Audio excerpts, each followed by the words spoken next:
itu saya tuh berpikir keras, kenapa hanya SmackDown?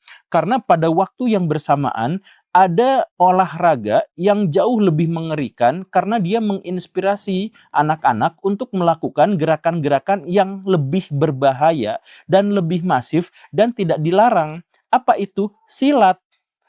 Kenapa saya sebut itu berbahaya? Karena kalau Baraya nonton SmackDown, di pertandingan itu tuh selalu ada disclaimer berulang-ulang bahwa ini tuh bohongan, ini tuh skrip, ini tuh dilakukan oleh kalangan profesional yang sudah ngerti bagaimana cara jatuh, gimana cara mukul, dan lain sebagainya. Dan karena ini aman, tapi tidak boleh dilakukan di rumah. Itu disclaimer-nya berulang-ulang. Sedangkan kalau silat, dinarasikannya sebaliknya. Kalau ada bacok-bacokan, kemudian kuat ditusuk, kemudian kuat sama air keras dan lain sebagainya, itu justru dinarasikan bahwa itu tuh asli, itu tuh kuat, bahwa tenaga dalam bisa memberikan kepada orang-orang itu tuh kekuatan, kemampuan yang sangat luar biasa. Jadi ini tuh real gitu.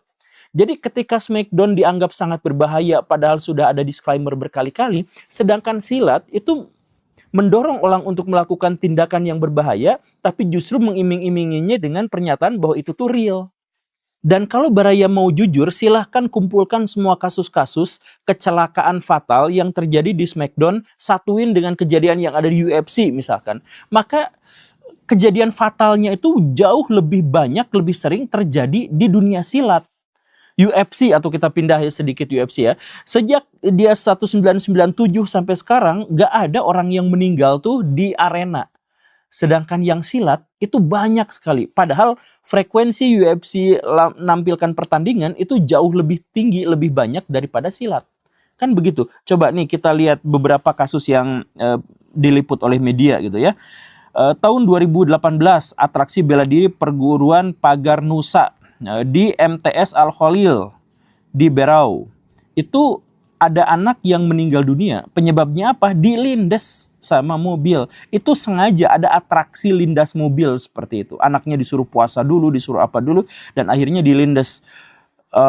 Satu orang akhirnya meninggal. Kita mengetahui itu. Kemudian 19 Februari 2012 ada orang yang namanya Oman dan Hendra berlatih silat Kanuragan Ilmu Kebal di Banten. Kemudian diuji ilmu itu dengan menyiramkan kepadanya air keras. Kedua-duanya meninggal dengan cara yang sangat tragis.